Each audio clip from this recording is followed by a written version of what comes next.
Hi friends, welcome to Palnadu kitchens.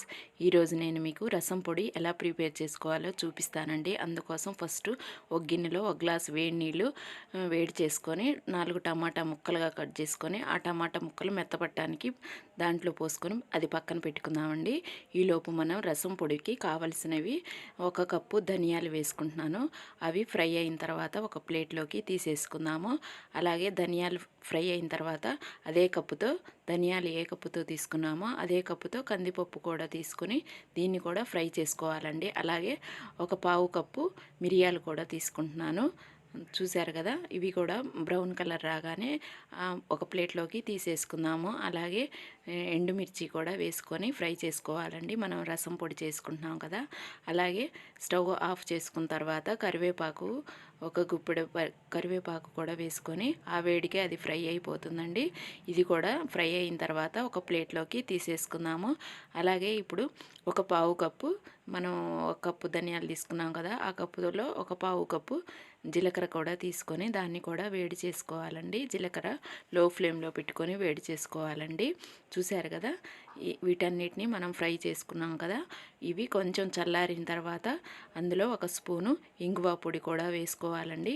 అలాగే 1 spoon పసుపు కూడా వేసుకోవాలండి. పసుపు కూడా వేసుకొని మెత్తగా మిక్సీ పట్టుకోవాలి.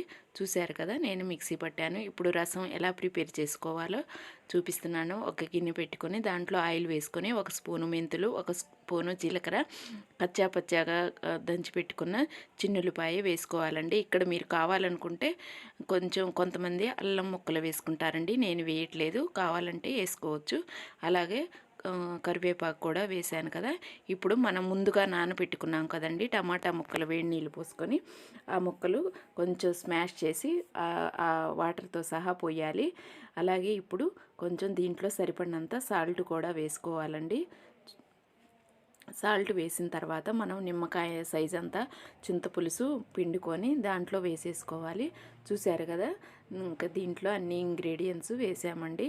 ఇప్పుడు ఇంకా మనం రసం ప్రిపేర్ చేసుకున్నాం కదా, ఆ రసం పొడి 2 టేబుల్ స్పూన్లు వేస్తున్నాను. ఇది చాలా టేస్ట్గా ఉంటుందండి అప్పటికప్పుడు చేసుకుంటే. చూశారు కదా, నేను చిక్కగా ఉంటే 1/2 గ్లాస్ వాటర్ కూడా పోసాను. అలాగే కొత్తిమీర కూడా వేసాను. దీన్ని ఒక పొంగు వచ్చే వరకు మూత పెట్టుకొని మరిగించుకోవాలి. చూశారు కదా, ఇది మరిగిపోయిందండి. 1 పొంగు వస్తే సరిపోతుంది. ఇప్పుడు దీన్ని దించేసుకుందాము. రసం తయారైపోయిందండి. ఇప్పుడు మనం రసం పొడి ప్రిపేర్ చేసుకున్నాం కదా, దాన్ని ఒక డబ్బాలో స్టోర్ చేసుకుంటే 1 మంత్ వరకు ఉంటుందండి. చూశారు కదా, రసం అప్పటికప్పుడు చక్కగా పెట్టుకోవచ్చండి. ఈ రసం పొడి ప్రిపేర్ చేసి పెట్టుకుంటే. ఈ వీడియో మీకు నచ్చినట్లయితే లైక్ చేయండి, షేర్ చేయండి, సబ్స్క్రైబ్ చేసి పక్కనున్న బెల్ ఐకాన్ని ప్రెస్ చేయండి. అప్పుడు మాత్రమే నా వీడియోస్ వస్తాయి.